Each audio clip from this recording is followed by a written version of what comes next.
Because people are seeing, I know he's got more than that. I know that he's higher than that. I know he's better than that. But he can't even act according to what I know where he's at. He must not believe. Well, therefore, I don't believe either.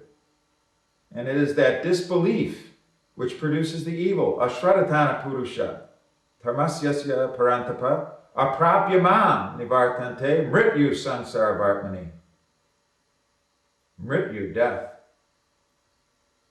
Lord Shiva is not the god of death. Lord Shiva is the god of destruction. Yamaraj is the god of death, but there's a personality known as Mrityu also. Mrityu is a dreadful personality to have to deal with.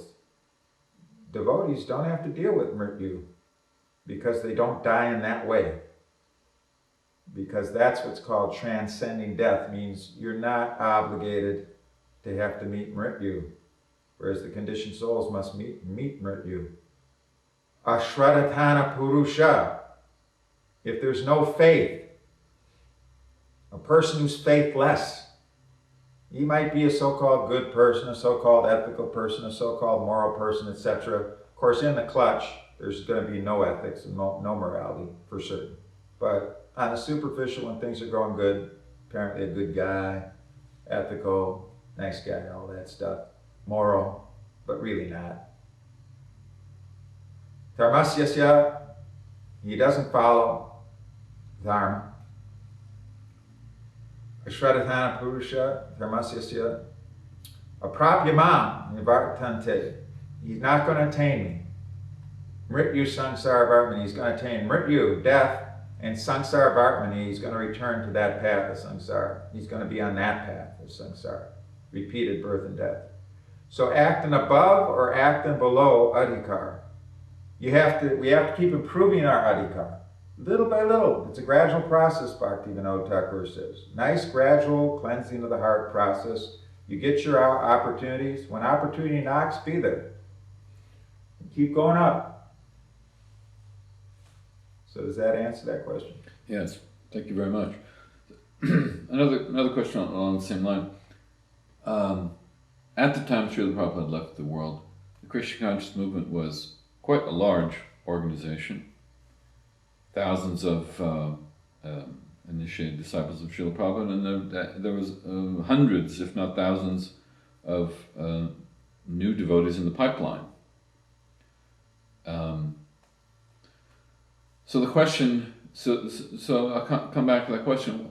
What should have happened? Of course, there weren't the qualified leaders. There was a lot of misunderstanding. I don't know if this is a fruitful discussion or not. In an ideal world. Well, first of all, we're supposed to have that ideal world, you see. In other words, Krishna Consciousness Movement is supposed to have ideal men that therefore create an ideal world. They don't create a utopian world. The utopian world is in the spiritual sky. Not here. You can't have utopia here because Maya will make sure that there's no utopia. Never. The more you try to get utopia here, the more Maya is going to create tragedy. So utopia we don't seek, but ideal we seek. Ideal men of ideal character. Okay, so let's see where we can go with this. In that ideal world, with ideal men of ideal character, what kind of scenario could you envision happening? Very easy to answer this. And that is, to be all honest men means to be ideal men. If everybody was honest, then the governing body commission would say to everybody, if you're guru, if you've received the order, you then go out and you do it. If we see you're teaching wrong, we're going to shut you down. If we see you're giving a wrong process, we're going to shut you down. If we see you're a sahaja, we're going to shut you down. We're going to come on you like a ton of bricks.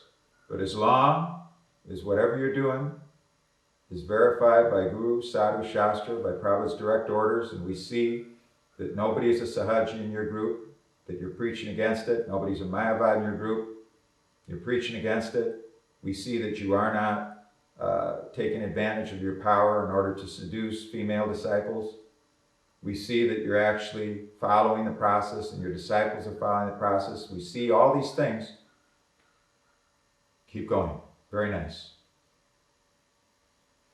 And We'll encourage all temple presidents to recognize you, but we will not order them to recognize you. They're the temple presidents, it's their temple.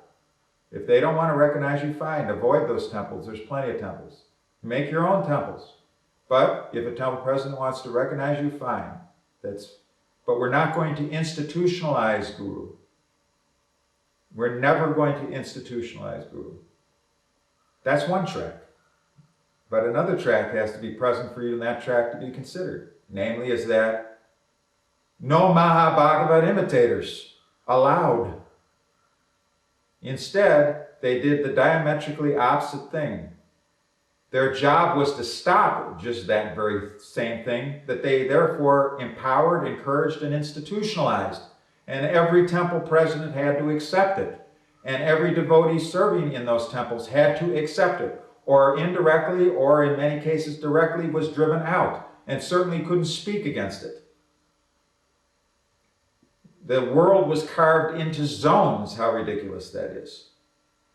And the idea was Mahabhagavat, even if not Mahabhagavat, Mat Guru Si Jagaguru, as introduced by the blind uncle, who was not so blind, it turns out, because he knew exactly what he was doing. The fact of the matter is that the diametrically opposite path was taken from what would have been wanted. If what would have been taken would have been the honest approach, namely, Prabhupada and May said, regular guru, that's all. And Prabhupada never said anybody can be guru, never gave the order. So if there are no gurus right now, we're not going to say because we need to have initiations, we need to have gurus when there are none.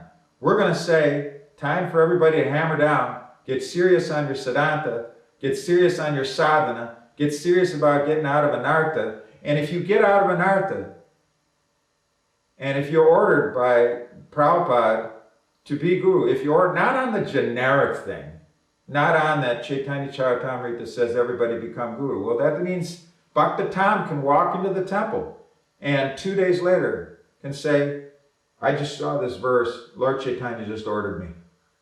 And he has very little knowledge. No.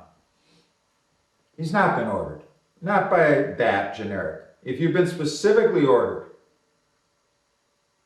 So, if the situation was in late November, first of all, even just using the past history that we know of, which went the wrong way, went diametrically opposite of the way it should have went. But if we just use that, Prabhupada left on November 14th and there weren't initiations until April. So you had this whole span where nobody was getting initiated. Did the world come to an end? Did devotees stop chanting japa due to that? You could have had a span of a year easy where nobody would say, oh, we've not initiated devotees. What is that? And using this argument by the numbers coloring book, this is not the way to go. Numbers mean nothing. This has been proven in two ways. One way is the massive emphasis on numbers and money of books in the mid-70s through deceptive methods. So there was a huge output of books all around the world.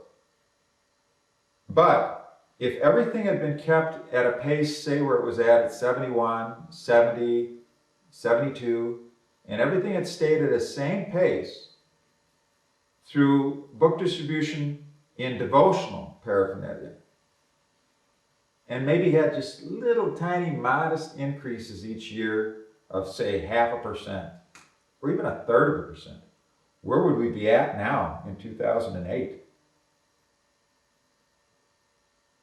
Instead, this huge emphasis on money and book distribution in the 70s through deceptive means has come to nothing in 2008. Even if it's 1% of what that was, I'd be amazed. But everybody knows it's no more than 5% of what it was. It's come to virtually nothing because the deception didn't prove to be the right way to go. Similarly, the whole emphasis on we have to have initiations now. So we have to have numbers now. So we have to have gurus now when we don't have gurus. Then what has that produced now? That has produced faithlessness now. That has produced deviant groups now. That has produced an attrition rate of Prabhupada's disciples.